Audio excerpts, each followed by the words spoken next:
coming from India.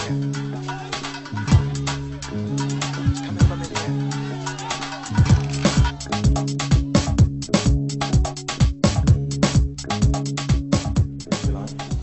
I think the idea was to try and bring together the post-production industry with the production industry, particularly with high definition. With 35mm, everyone's very experienced, they know where they're going with it, so there's no real kind of questions about how to post anything.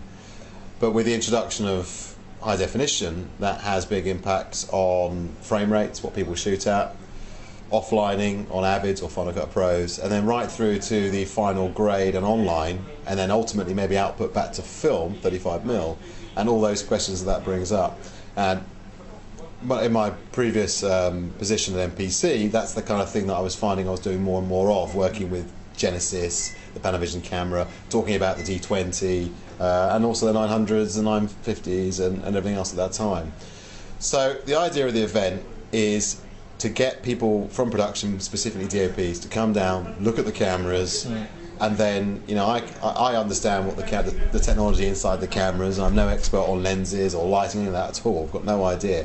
But what I can do is I can talk about the route from once they've shot through to the dubs, the offlining, and right through to the final grade and online with myself. And it's all the formats, the Varicam, inviting those formats down, the 900. Today we're lucky to have the F23, it might be the Viper, the D20, and it just starts off as a look around the camera but then turns into a technology discussion and a workflow conversation for the rest of the afternoon. What about this camera, the F23? It's on the high end of the new type of camera, isn't it? Yeah, I mean the reason why it's great to have this camera here is because the D20 and the Genesis are the top two cameras, and this is Sony's offering for that high-end area of the market. So to have a camera that's 444, it's brand new. This is the only one in the country. Visual Impact have it. So to have it down here for the day, for us to talk about the great things about the camera, but also the downsides of shooting with such a high-end camera, doing that post route of 444 and uncompressed and all this kind of thing, introduces its own questions. So it's great to start off with this particular camera, being that no one else has done much work with it before. And we'll have a look at the images in a moment and see how they look.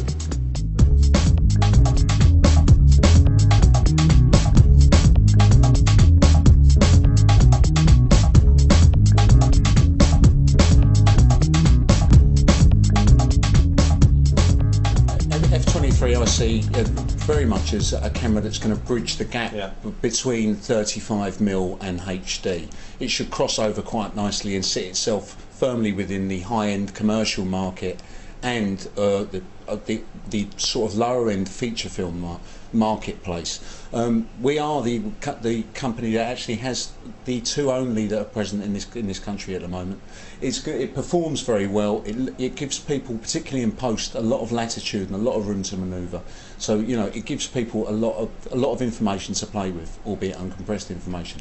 I think it's the way forward. It's going to be a groundbreaking camera, and it obviously supersedes the Genesis. It does a lot more than the Genesis does or has done in the past, and for us it's a departure because uncompressed information now. Well, I think first of all, I think ultimately I'm going to be asked more and more to shoot HD on commercials, which is what I'm doing predominantly at the moment, and films and stuff like this. I've done one job on HD and had generally a good experience with it. I used the 750, but I realised this is obviously there are better HD cameras on the market, such as this one. So that's why I've come along to look at it and see what it's all about. And if I was proposed to use this camera, then it would be just about learning how to use that to the best, to its best means, and finding out what it's good at, what it's bad at, like you would do with anything. So I wouldn't necessarily treat it as something. I would try to embrace it basically and try and get on with it and see what it's all about. So, but I think it's going to be imperative to get rolling with HD basically. If you decide to not get involved or to distance yourself from it, you're going to be left behind with some projects, not with everything. I don't think it's going to replace film entirely for a long time. And I hope it doesn't, because I think film has its place. I mean, I prefer it at the moment, generally in terms of how it looks. But I think HD also can look good, and you can achieve a look that you're happy with Yeah. Well, in my limited experience, and therefore it's about learning how it's going to work and going with it. So. But the F23 is just another notch up on what you've used. Yeah, so well, I think it's far. definitely a lot. I mean, I realised that the little bit I do know about HD that the camera I actually used was at the lower end, not the lowest, but at the middle range of the market. There are better HD cameras that give more stunning results than the camera I previously used. So obviously I look forward to using these cameras as well.